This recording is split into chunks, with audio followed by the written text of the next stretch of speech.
Welcome to the Special Needs Mom Show. I'm your host, Trey Kearney, and this is my co-host, Pat Ward. And we are here to advocate for special needs moms all over the world because there's so many resources, so many programs, so much support for our children, but many times they leave us out. So that's why we're here, right, Pat? Yes, we are. We're here to encourage, support, and just make sure the parents feel the moms, caregivers, whoever it is, that they feel the love, that they feel that we are here advocating with them and for them. Yes. So we have a very special guest in the building. We are excited to have another special needs mom in our presence all the time because nobody gets it like another special needs mom. So coming to the stage, we have Miss Lareka. Hi. Hi, Miss Lareka. Hey, how y'all doing? How you doing? Good. How are you? Looks tired, but I'm here. So first thing we want you to do, we want you to tell us a little bit about your journey and how you became a special needs mom. Well, my son, his name is Justice, and he is 19 years old. He was first diagnosed when he was about 2.5 years old. And we're from Louisville, Kentucky. So we live in California now, but he was diagnosed kind of early, I guess. We had some challenges with him far as it's okay. Back on that journey is still a challenge in this. We're 19 years in, 17 years in. So he was walking, talking, doing all the things, I guess, as you call typical. I really don't like to use that word, but neurotypically. And then all of a sudden, he wasn't. And he was afraid of grass. He was afraid of things. The only person he would really go to would be myself, his dad and his sister and my mom. Anybody else, he would like start screaming and all these things. And so we went to the doctor to find out, do some research and try to figure out what's going on because he didn't really have all these challenges until after he had some shots. I know that's a whole different ball game, but I'm telling my truth. This is our story. And so when we finally went to the doctor and the second time, she told us that nothing was going on with him. We kept advocating for that. And we were comparing him to my daughter, who was 3 years older at the time. And it wasn't adding up that he stopped talking like all of a sudden. It was just kind of all of a sudden within the same week. We were wondering what was going on. And so what we did was we kind of bypassed her and went for a second opinion. And that second opinion led us to the Weisskopf Evaluation Center for Autism. We had to wait like 6 months for that diagnosis. And then once they gave us that diagnosis, we took it back to our pediatrician to let her know, after all, we were right. There was something going on with our son. And she told us that she said it still wasn't. And then not only did she say that, she dropped us Yeah, that same week, she sent us a certified letter in the mail to let us know that she could no longer be our pediatrician. So we were out here on our own, trying to figure this thing out. Wow, you said something here, and this we're gonna try not to get emotional. I'm gonna really try hard, and I know Pat's gonna try hard because Pat will say, "You're a crier." You said he had words. I've never heard my son speak a word. I've never heard him speak. So how does it make you feel that you've heard this and now it's not there anymore? I think that's the part that going back to that was kind of triggering because I haven't had an opportunity to talk about that in quite some time, because like I said, he's 19 now. But it was hard. We were saying bye. We were saying hi and no, stop, all these things. And then, like I said, once we got those shots within that same week, language went away the same week that we got those shots. And I don't believe that was a coincidence. And that's why I think she was trying to, in my opinion, I feel like she was just trying to bypass it, let's not talk about it kind of thing. And she gave him 3 shots at one time because he missed a few in the beginning because he was sick. So she tried to double up on 3 of those shots. And one of the shots gave him 3rd-degree burns on his bottom because it was, he had an allergic reaction to it. Wow.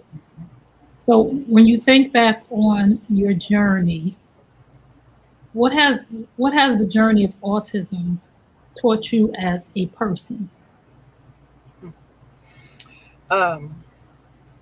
Well, first off, I'm going to say that I'm a Christian, and I believe that I can do all things through Christ who strengthens me. And because we all have our own journey, I feel like this was in the cards for us.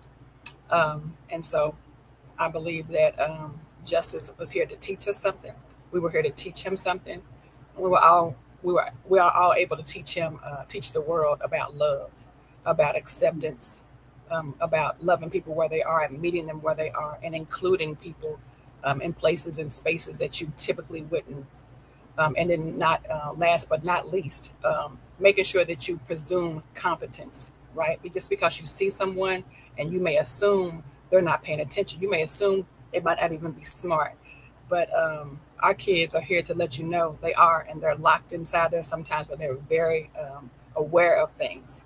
And Justice tells us all the time that he is aware, and he has been aware since he was first diagnosed. So let me ask you this question. Now, I know the pediatrician didn't believe the diagnosis, but when you heard it from the other facility that you went to, how did it make you feel? I was kind of confused because I've never really heard about autism until then. And so when we were doing our own research and stuff, I was like, let's pursue this. And like I said, we were on the waiting list and stuff. And when they told us, they gave us this big box of Kleenex and they slid it down the table, because it was a big table of like 6 to 8, therapists and clinicians and all these people. And they slid it down there because I guess they thought, we were going to really cry and be upset about it. But we were just glad to actually have something to kind of validate, our feelings and our thoughts. And we're seeing our son, just kind of digress, and we didn't understand why. So not that we were happy about it, but we were kind of peaceful. Like, now we have something to work with. You know what I mean? Like, now we can get to work as to how to help him. So we took that Kleenex box and we shut it on down. And we were like, okay, now we need to get to work. You know what I mean? Okay. So and we need to figure out what this is going to look like. I know that he talks with a talker. Mm-hmm. I love him so much. I just love him so much, because he gives me so much hope for Jermaine. Jermaine won't use his talker, but we'll talk about that later. But how was the journey of him discovering his voice? Woo. Okay, so first of all, can I just go back just a second? We first noticed that Justice was really like attentive to things when he first got diagnosed. We were reading to him. I was reading to him, and I was reading to Jenny, which is his older sister, at night. And I noticed, I was like he can really understand what's going on with this book. We read the book, Holly P. Robinson. It's something about Charlie. I can't remember the exact name of it, but it's the first book that her son and her daughter wrote. And when we read that book, you can tell he was able to relate to a lot of the things that was going on in the book. He had something about him getting bullied and being misunderstood. And he just took his hands on his face, and he just covered his face and started crying. And so I stopped reading for a second. I shut the book. I looked at him for a minute. I opened the book, and Jenny's like, still, keep reading, mommy. So I kept reading. And then there was another part that kind of was sad to him. He began to cry again. And so I closed the book up. I read the rest of the book to Jenny, and I was like, I think he's really relating to this book. So that kind of opened my eyes up to, okay, so yeah, he really can't speak verbally, but I really feel like he's very like inside, where we need to figure out what's going to work for him as far as communication, because we can tell that he was very present, even though he didn't have a voice at the time. And so I'll speed you up to when he turned 8 years old. We were sitting at the table. We were doing ABA at the time, and I was watching a movie called A Mother's Cry. It's a documentary. It was on back in the day when they used to have remember Redbox? Yeah, so that's kind of old, right? So I was watching Redbox, and I was watching a documentary called A Mother's Cry. And when I seen the little boy that was on there, he sounded like Justice, like his mannerisms and the noises and stuff he was making. I was like, he kind of sound like Jay. And then he had cerebral palsy and autism, and I seen this lady be able to unlock his voice, and he was typing, and he didn't really have a lot of motor planning, a lot of motor movement. And I was like, well, how is he able to do that? So I started researching her, like, you know, if she can help this young man, I believe she can help my son. So I talked to my husband about it, and I was like, this is the lady I met. You know, I talked to this ABA therapist about it and shared the movie with her. And she was like, the lady that actually is in that documentary works with another one of my clients. I would love to get you in contact with his mom. So I got in contact with the mom. I said, look, my name is Lareka. This is my, you know, my son. And I watched the documentary, you know. And she said, I'm going to give you the information. The lady's name is Soma, and she does RPM, which is called Rapid Prompting Method. And she works for a program called Halo that is in Texas, Austin, Texas. And she said she fills up really quick, but she's really good at what she does. She's going to be able to help your son. So we went on this journey. It took us 6 months to get in. Ever so often, we would try to get in, and she would fill up in 20 minutes. 20 minutes. She would open up every 3 months, you know, to have places for people to come. And my husband be on one computer, I'd be on a computer, and within 20 minutes, she shut down. We went through that for like 4 months, 4 to 6 months. That last time we was able to get in, we drove down to Austin, Texas, which was like 23 hours. We rode all the way down there straight.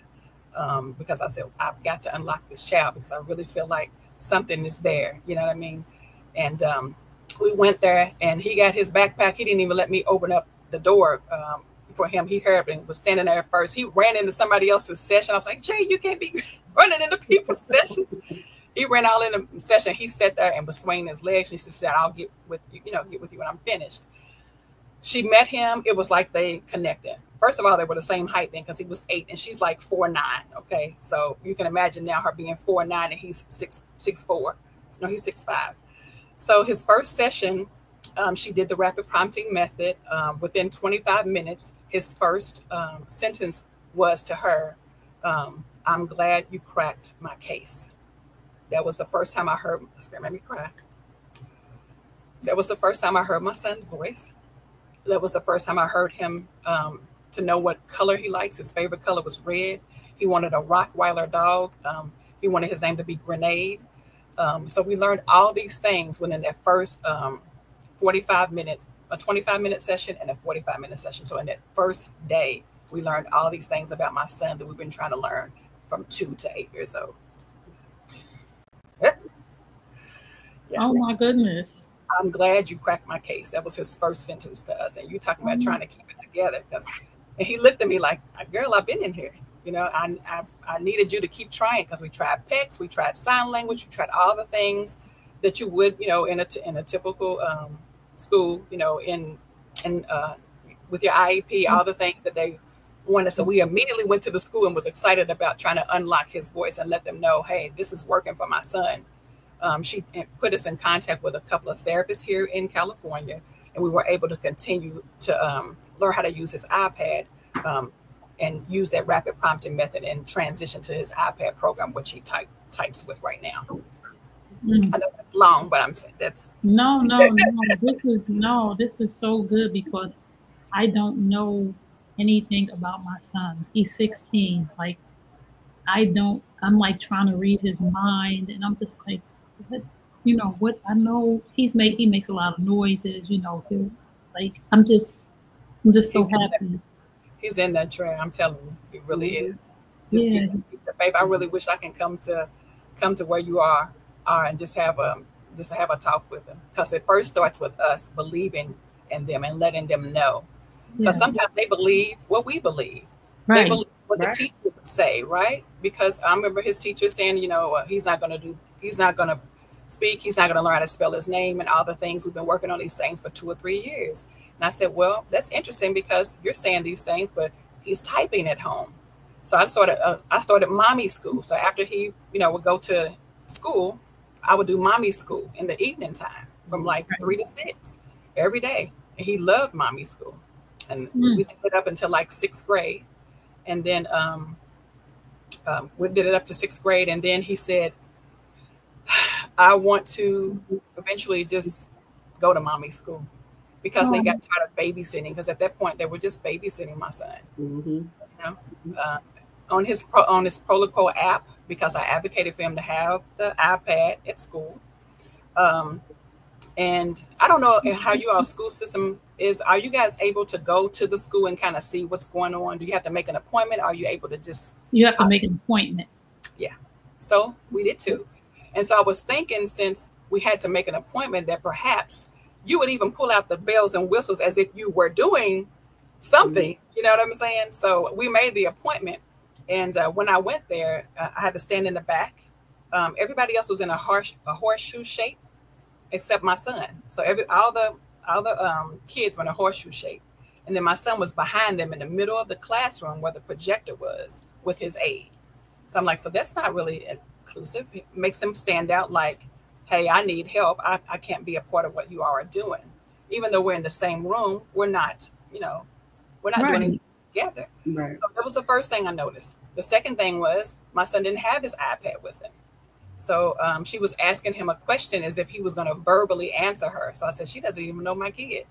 Right.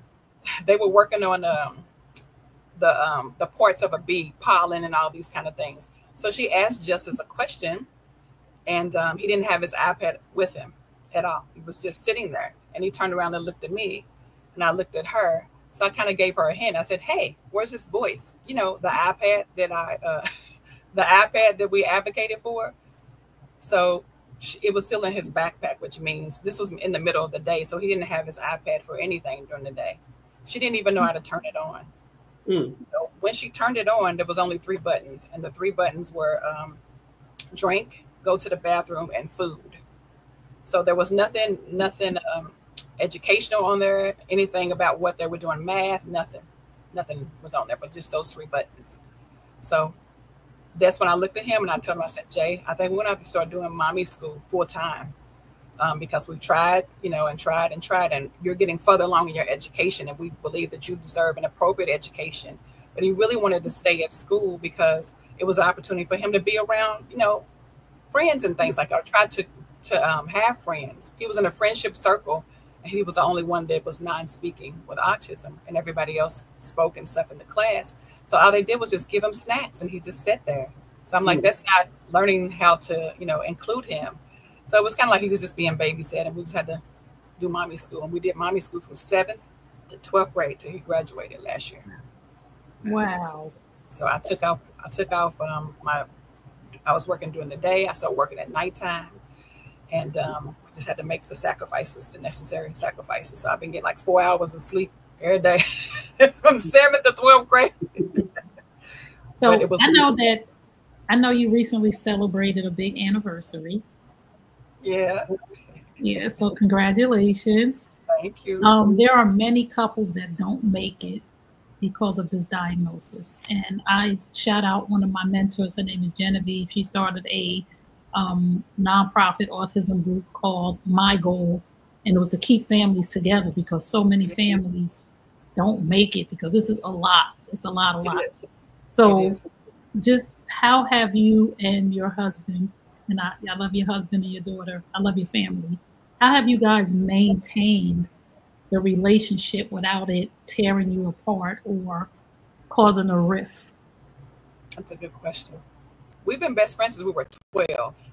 So I think that was kind of like us being ahead of the game.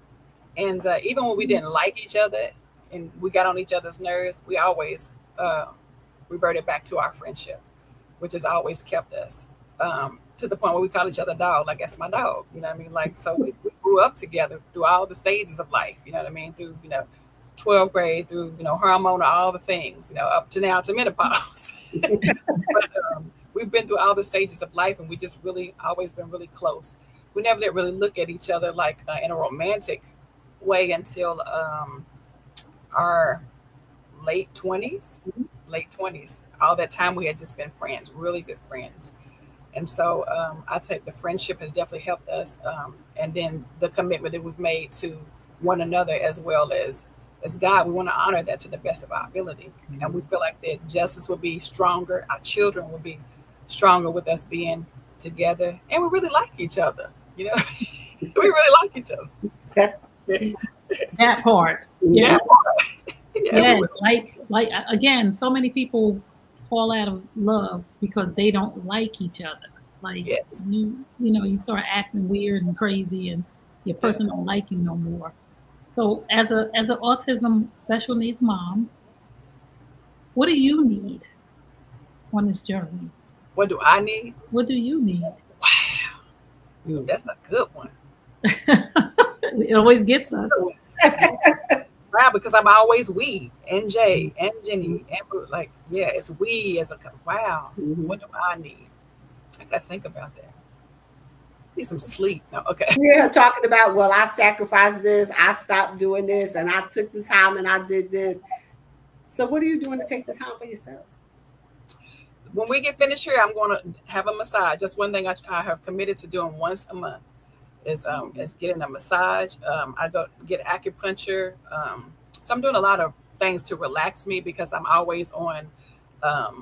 For those of you that not are in the autism world, we tend to have a little PTSD. You know what I mean? Because we always got to be thinking two steps ahead of our kids, right? As I'll speak for Justice. If we're sitting here talking now, he's standing over there trying to think about what he can get, what kind of snacks he can get in my room because he thinks I'm that busy. But see, moms have eyes on the back of their head and to the side. Anyway, but yeah, just rest, relaxation, being able to. I love movies, so going to the movies. I love to journal. So just those self-care moments are very helpful to me for me to fill my cup. Time with the Lord. I get up at 4 o'clock in the morning, even when I'm working. 4 o'clock is me and the Lord's time, because I know after that I'm thrown into my day, and it's all about whatever is going on, during the day. Those things really help me. They fill my cup, and I'm able to pour into others too, because I'm very community oriented. So, what would you say to a mom who feels guilty when she takes time for herself? Because so many of us, even when it's hard time, like you said, we got a little PTSD, girl, we got a lot of PTSD. I say this all the time. Every mother on the spectrum, because it has been, since that diagnosis, every waking moment, we're concerned about that child. So when we do have those moments, we feel so guilty, like, oh my goodness, why I can't relax. What would you say to a mom that's, I feel guilty when I'm not with my child? You have to take that time. It's very important for you to take care of yourself. And they even say it like when you're on in the airplane, right? It is important for you to put your mask on first so that you can help your child, or you can help your neighbor, or you can help another person. Because I love to help. I love to serve. That's one of my gifts that I love to do. I do it just for that, because I know that it fills my cup and I'm able to do more for the community, being able to help other families that are going through this journey with us, or especially newly diagnosed people that don't really have the resources and stuff. A lot of resources we had to build, a lot of resources we had to do trial and error with. I want to make it a little bit easier for the next person, because it's a journey. It really is. And it's not always easy. And whoever paints it to be that way, that's not my case. So I just say that it's good to be okay with taking care of yourself, and it's important, so that you can really be there for your child and be fully involved in whatever you have to do. Y'all know that was Jermaine, right? Yeah. Look, we just like, yeah, okay, we know. Yeah. His counterpart will be here in a minute. That's why he's that's why I keep looking over as he pop up in here. I'm like, oh well. I was going to ask you, because you have the gift of help, of being a helper, or a helpmate, right? Yes. So the question is, were you that person before you had your son, or did you become that person after? I've been that way all my life. Okay. All my life. I remember when I was 9 years old, I had a cousin. At that time, they called it mental retardation. We don't use that word anymore. But back in the day, she had mental retardation. And when I was 9, she was 9, but she really was like about 30. But she was, had the mental capacity of a 9-year-old. And I loved it because we always played dolls. And when she would come home from the nursing home place that she lived at, we would always hang out and have fun. Her name was Doris. And so I couldn't wait. I would be playing with my friends outside and be like, Doris is here, I'm going to go inside. And we would just play and just hang out until I started getting older, and she still was 9 years old. When my grandmother passed away, when Doris's mom passed, my grandmother had custody of her. When my grandmother passed, I and my husband had custody of her for a little bit, and we was able to really learn about patience and learning, how to support her and therapies and all the things. Just a jewel, very sweet, sweet, sweet soul, and I really feel like she helped me lay the foundation to helping others, but especially preparing me for justice. I really feel like. Do you think that your when you got the diagnosis, do you think that your social circle changed? Because as autism moms, how has that transition been for you over the years? Well, technically, most of my friend groups are autistic moms, moms that have children with autism, because it's easier. They understand me. I don't have to apologize every time Justice is doing something or maybe doing something that doesn't look like, other kids do. And I stopped doing it a long time ago anyway, but it just was better to say, I'm sorry up front. And I stopped doing that because I want him to be who he is and be comfortable. It's okay for him to make sound, and it's okay, and it gives me an opportunity to share with people about who he is and why he does those things. But yeah, most definitely, my circle has changed, except the people that have been in my life since middle school and high school, because I've had the same friend groups since high school. My best friend of 38 years. I've got friends that we went to high school together and middle school. When I go home, those are the people that I really gel with, love and support me, and really love on Jay and understand Jay. Here in California, though, majority of my friends and groups are support of autism moms and dads. Yeah. So I have a question. Does he have like a big support network too? Like does he have friends so that you can take a break when he goes with his friends? Justice really needs like 24-hour support. Even though he's independent with his thoughts and things like that, he still has a lot of behaviors that we're working through, and he doesn't really always understand danger. So like he can bolt out and stuff like that. So for the most part, if I'm not with him or my daughter's not with him or my husband, we have one community partner that works with him during the week. So we're able to get a break for like 3 hours, 5 days a week, which is very helpful. But unfortunately, instead of me taking that time to kind of relax, this is time to do laundry. This is time, look at Trey looking at me. This is time to do laundry. I stopped doing that. I was like, I let that laundry pile up and I started watching a movie or, or journaling and listen to music is my thing. Listen, let me tell y'all, I just got me a really big boom box, a JBL speaker, like boom, boom, boom. I'll be here getting. You cannot tell me I'm not on American Idol, none of that, honey. I got all the things, and I have my own karaoke. Like, listen, I do my thing, and it helps me. It lifts me up. It lifts my spirits.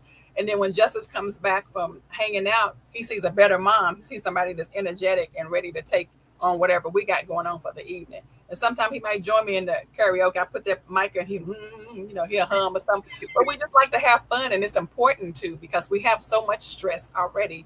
We need to learn how to break that up. You know what I mean? So yeah. How did you know he wanted to be an actor? Because he acts. He does. He really does. He showed us. We asked him. We told him about an opportunity. He said he wanted to model. That was one of his goals. He wanted to model. He wanted to act. And what was the other thing? And he wanted to write a book, and he's done all three of those things. And he's also an entrepreneur. He has his own business, T-shirts, mugs, cups, all the things. So he's working on his second children's book too. Well, not the second. He's working on his second book, which is a children's book. So, but he wanted to act. He told us he wanted to act, and so he tried out for Nassan's part during COVID. And so, of course, no studios or nothing was available then, so we had to do it on the Zoom, which was very challenging because he's like, I see the people, I can't touch them, you know what I mean? But they asked him to bring certain emotions, and he was able to do that, and it was really hard for me to watch. I had to go out of the room.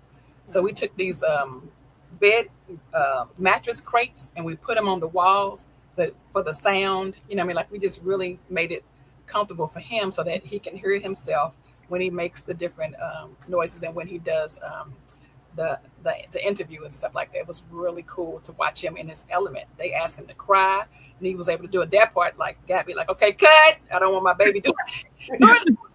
He really got into character. He was really able to bring it. And I was just so shocked. I'm like, he really can act. So, right. Yeah. What would you say to what would you want people to know about you as outside of being an autism mom? Who are you? Who am I? I am a fun person. I love to cut up. I love to tell jokes. I love to just be me. I love for people to get to know who I am as a person outside of autism. I'm a person that I'm for you. I'm for you. I'm also a person that if you're not for me, it's okay. You know what I mean? Because everybody has their own people to gel with.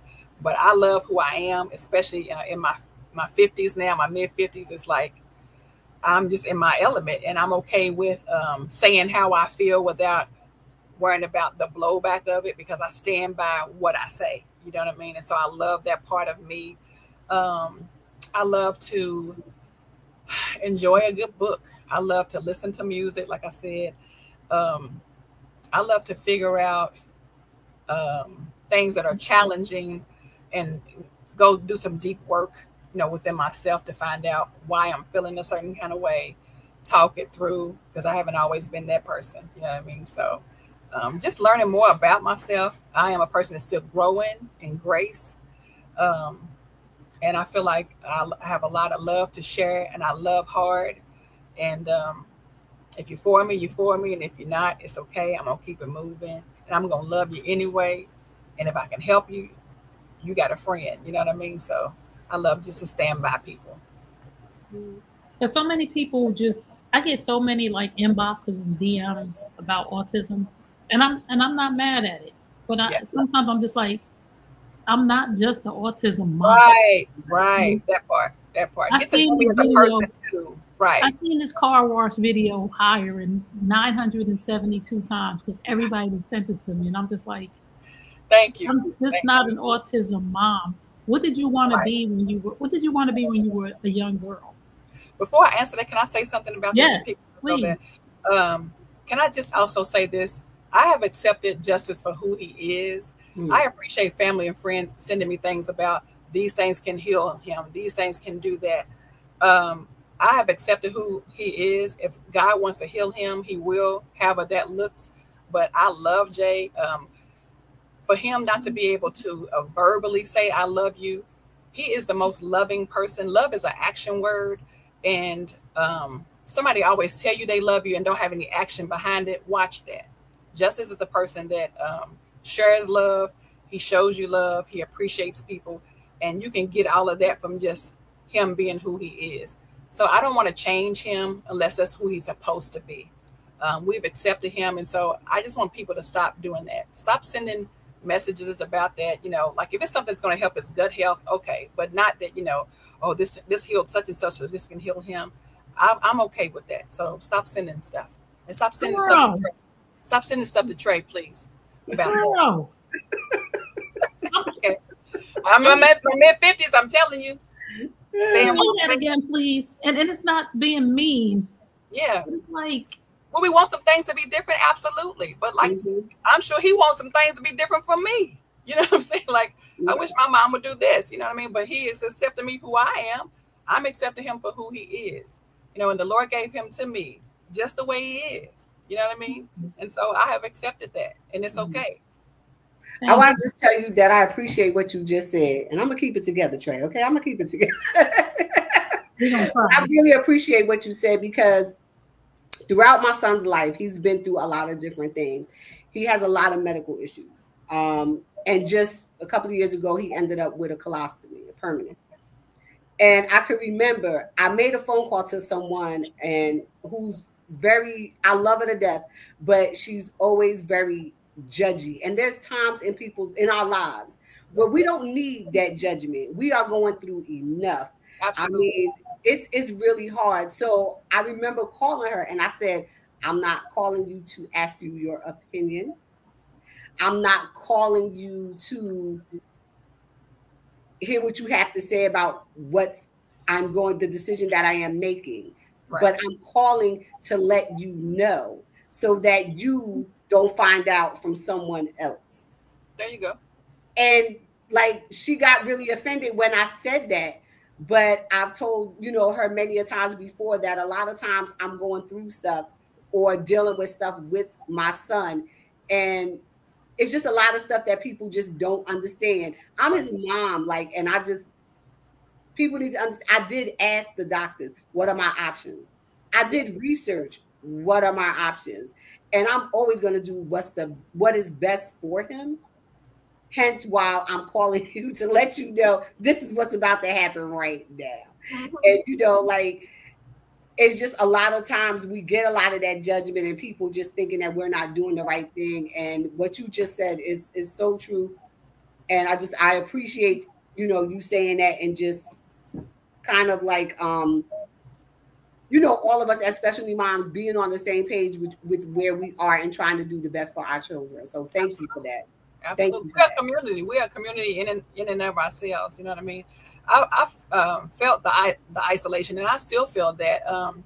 When we had our wedding a couple of weeks ago, it was good to have like our friends, because we had friends that have become family, if that makes sense. People that are around us all the time, that call and check on us, and not just occasionally. Because I'm the one that's always checking on everyone. And so what I've decided to do is, people that love on me, I want to give them more love. People that kind of like just think about me as passing by, you know, just a pass by. Oh, okay, you know, once in a while. I stopped doing that, even if it's family. And I love my family. I love my family. You know, everybody knows I love my family. But I have to be in a space where I'm able to focus on the future for my son, focus on the future for our family. And so that looks like me. I'm gonna choose my words wisely. That looks like me doing me, right? That looks like me. You check on me for a while, right? Because I've done it all the time, and I've kind of spoiled people with doing that. So I just stopped doing it to see who's going to come for me. And what I've noticed is the people that were there loving on us and being there are the people that have been in our life, 100%. So that's what we wanted. That's what we wanted. We wanted that. And I don't want to do the feeling isolated anymore, right? Because I have community, and it might not always be the people that we assume should be there, but I'm learning to embrace the people that God has put in my life. Yeah. Girl, you preaching right now, because like autism and disabilities and special needs, this can be a very lonely life. Because people assume things instead of just asking us, you know, invite me. Yes. If my son can't tolerate it, I'll let you know. But don't exclude him. Yeah. Don't exclude us. Yeah. Because when you exclude him, you exclude me. So invite us. And if we can't come, we won't. And show up for us. Like, yes. I feel like, you know, nobody checks on me and Jermaine. Like, and I just recently, me and my oldest son been estranged for like 5 years. And we just reconciled recently. We're still working on that, but he came to the house to get some things, you know, that for his apartment. And, you know, I said, you know, take this, you can take that. He said, does anybody come see y'all? Wow. I said, not really. And he said, it's just you and Jermaine? And I said, yeah. And I never even thought about it, because I'm just moving and shaking, trying to get to where I'm going. But it made me very sad. And he was like, wow, well, that's not good. He said, you know, I'm going to come see you. I said, okay. I love that. I love that. That's beautiful. Hey, Jermaine. Y'all keep talking. So that's good that you said that, because we've lived in California since 2011, and we haven't been home for Christmas or Thanksgiving since then, and it's 2025, and nobody said, hey, are y'all coming home? We would love to have y'all, host y'all. None of that. So we just kind of do our 4 of us, and what I've noticed is God has placed on my heart people that go through that isolation. I have invited them to our little small little apartment, but I invite them. I've had a couple of friends over that just have, you know, just them for Thanksgiving. And so I have them come over, you know what I mean, and feel the love, you know, like we don't have to be by ourselves, you know what I mean? They not doing nothing, and they free to roam and do what they want to do and just have a good time and celebrate and be grateful and be thankful. But no, I haven't, since 2011, when I left there, that was the last time I've had Thanksgiving and Christmas ever, or been invited. I've been invited one time out here. I will say that was about 5 years ago, but nobody's, you know, nobody checking for us. Now, when he, you know, doing the books and all the things, you know what I'm saying, and the hype is hyping, and he's doing Netflix and, you know, modeling and doing all the things, everybody's congratulating and all that, which is wonderful. I appreciate the support. But what about when the things die down? For example, you know, like when people pass away, right? It's all hype, everybody's there. And then when that person is there home alone trying to get accustomed to their new normal, it feels like that. You know what I mean?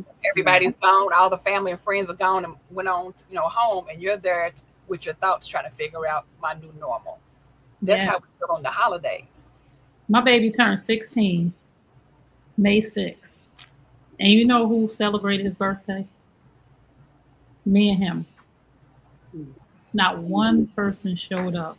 Not even his father. And I was just like, that's not okay. I said to myself, do people not think that he doesn't know? Like, his receptive language is very good. He understands. He don't talk. But I was like, not one person said, I'm going to come over for Jermaine's birthday this weekend. What are you doing for his birthday? Not one person asked me. He doesn't like really big crowds or whatever, so I wasn't planning on giving him a sweet 16 or anything. But to sit and to think, and I'm sitting there with a cake, a little cake for him with it, because I'm always going to celebrate my baby and some balloons. And I just was like, this is his sweet 16. Like, this is a major milestone in my baby life. And not one person picked up that phone or came. It was just me and Jermaine. And that hurt my feelings so bad. But guess what? Sure. I said, but God, I said, me and my baby, we good. We always gonna be good. Absolutely. And he enjoyed his day. He knew it was his birthday. I sung to him and all of that. So people just don't understand the level of hurt, isolation. Yeah. And they see smiling and they think, oh, you know how they say always check on your strong ones? I'm the strong one. I need to check on me. I need you to check on my kid.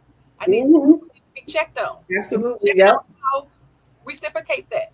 At least ask. Because what I don't want to hear is when somebody's gone, then all of a sudden you remember it. Because I don't ever want to be in that situation where I have to woulda, coulda, shoulda. Where I wish I would have did this. I wish I would have do it. Do it now while you have time to do it. You know. At least again, at least ask us. Absolutely. Absolutely. And if we say no, that's okay. But thank you for asking, because that means that you care. You know what I'm saying? Like you thought of us. You thought of us, and that's right. I'm not a last resort. Like, no. Yeah. Because people maybe not understand, because it makes us feel like it's a slight toward our child. Yes. Like, your child is special, and your child has autism. We don't want his flapping or his noises, or we don't want his bag around us, or we don't want him, jumping up and down. This is what it makes us feel like. Even though you may not want to, you're not saying it verbally, but to exclude us, your actions speak. It hurts. Like Lareka said, you don't have to say it, but you're showing it. Mm-hmm. Yeah. So, oh my goodness. Well, Kentucky's 3,000 miles away, and when we go home, we always tell everybody we're home. And so it's really up to, I'm like, if I'm going to come 3,000 miles, surely you can make the time just to come and stop by and say, hey, because Jay loves his family. He's so excited. He's told me now, Mommy, I know we can't go home for Thanksgiving and Christmas like we do every year, but I would really love to go home just to see my family. He loves his family. You know what I mean? Mm-hmm. But, everybody's doing their own thing and they're busy with life, and life is life. But, just when he gets home, he might see him and he might not. And it's very hurtful. It is. And then I do have, some of my sisters that ride and be like, hey, where you at? I want to take you to lunch and stuff, and I appreciate that, but he needs that. He needs that support. He needs to know that we're not on the other side of the world and we're just forgotten about. He's just forgotten about. He don't, And they need to know that there's nothing wrong with them. Absolutely. Absolutely. You include the atypical normal children. Absolutely. So they need to know that I'm part of the family, that I'm normal. You know what I'm saying? Even though we know our children think differently, our children have different challenges, Yeah, they still should feel like they belong. absolutely. And they don't always. Like I always say, you don't know what they fully understand. Like, look at your baby. He doesn't have to verbally communicate. And if you took away his communication board, right, he still can comprehend and totally understand what somebody is doing or saying around him. And he won't respond because he don't have the communication board. But think about all that he might have heard and all that, he might have understood that they said. He just couldn't respond back to them. And I say the same thing, about my son, because he comprehends a lot, and his communication is limited, but he can verbally communicate. But certain things, I'm not sure how the full extent of what he is understanding, what is going on around him. But I'm very cautious of what people might say because I don't know. And it'll be that one thing that you think he don't understand that he truly is taken away. And I don't ever want my baby to feel. My baby has had enough physical pain that I refuse to allow him to feel any other kind of emotional pain because somebody is just being mean. I'm not going to do that. Absolutely. Absolutely. And they're constantly always thinking. Just because they're not verbally speaking doesn't mean they're not thinking about or processing. For example, one of the teachers, which kind of put the nail in the coffin for me taking him out of the school, was she was talking to the principal in front of Justice as if he couldn't come back and convey what was going on. She was like, I don't think he's doing that level of math, what they're saying that he's doing, because he can barely do addition and subtraction. Well, first of all, you don't have the app set up for him to do that on his iPad if he's just got to eat, drink, and go to the bathroom. That's that. And secondly, you haven't even learned how to communicate with him for him to show you what he can do. So he was mad when he came through the door from the bus. We got him out the bus. He was rocking and having this meltdown. I'm like, what's going on with you? So I finally calmed him down, and he got his iPad, and he was said, Miss A, I'll just say that, Miss A thinks I'm retarded. She thinks I don't do the things that I do, but I do them, Mommy, I do. So what I did was we did a video. We did the math problems, and I sent it to her. And I said, this is what my son said you said, so I wanted to show you this is what he does. So now you're doing math, subtraction, and addition. We're doing algebra. We're doing multiplication. This is what we're doing. So here's his answer to this. So I had my husband video it, and I sent it to the school. Wow. So I left it at that. But yeah, I'm pretty sure they hear a lot of hurtful things that they can't always respond to. His response was the meltdown because he was upset. Like, how dare you think that I'm not working hard? It takes him like 20 minutes to do one problem, but we go through it and we do it. You know what I mean? And he was able to be the valedictorian of his high school. I know that's out of over 150 kids. I know that's right. So, you know what I mean? So I'm not doing it to brag big ups, but I'm doing it because I'm we brag, baby. No. And let me tell you something. You are educating a lot of people because there's a lot, what you just talked about, the communication device that you are talking about, if you don't mind saying it again, because it's a lot of people out here. I know right now I have 2 young moms whose sons are not able to verbally communicate. And they probably have no idea what these young men are like feeling inside. Yeah. But the device that your son uses or utilized as a child, if they can get their hands on it, do you know the significance that would do? That could probably change in their lives. So if you don't mind saying again what that was, I would appreciate it. Really. It's an iPad, and the app is called Proloquo to Go. And so basically your child is typing, and so it has a verbal voice on it. So it acts as their voice. And one of the voices that Justice had up until last year, we were able to work with the developer on that voice. His name is Darian. And so one of the voices on Proloquo to Go is a Black voice, right? Because Justice is 19. He's not 9-year-old white Timmy, right? He needs a voice that kind of works with who he is, with a little dialect, with a little slang, you know what I mean? Like who he would really be. And so we worked on that voice, Darian, just for Justice. I know Darian's around all over the world, people listening to having the voice of Darian. So Proloquo to Go is the app. And there's also a LAMP program too that works the same way. And the LAMP program, and you can advocate for that particular program and iPad through your school district. And if you have any problems with that, let's talk about it. Yeah. All right. Now I like that. I like that. So before we go, let's just talk about you. What's next for you? What are your hopes, your dreams, your aspirations? What can we expect from you, Mom? Not Justice. Me. Not your husband, not your baby girl, you. Me. Sister girl want to retire early. I work for a program called Door of Hope. Shout out to Door of Hope. I love Door of Hope. We help homeless families with transitional housing and all the wraparound services. I've been there 9 years. I love it there. My goal is to retire early. I want to retire before 60, right? And then I want to work my nonprofit organization full time. My nonprofit organization is called Angelina Incorporated. And I help special needs families with the from the transitional age out of school from 16 up until adulthood.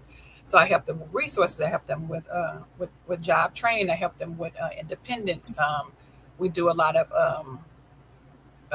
trying to find out what their niche is, right? What they're really good at, so that they can work in their gifts and try to have income for themselves. If people want to write books, things like that. So we kind of like a wraparound service for our autism community. And we do a lot of fun things with them to include them in the community. And so I want to work that full time. That's my passion, and that's what I really want to do. I want to work that full time, because they always say that when you work a job that you love, right, you're not really working, right? Because it's something you love, it's your passion. And that's what I really want to do. So just thank you so much for being here with us. This was so good. And I love you. I love Jay. I love you. Thank you for having this platform and this opportunity. This is amazing. Yeah. And thank you for sharing so much of yourself with so many other people and your baby. But don't forget about yourself. Yes. Don't forget about yourself. Yeah. Yes. Thank you so much for tuning in. We would like to thank our guest, Lareka, for coming and just sharing with us and just educating us on some very important things. We just want you to know that you're not alone. Nope. We love you, and we hope you feel supported. And just always remember that together is always better. Yes. And special needs moms, we are strong. So we'll see you guys next time. Peace and blessings. Good night.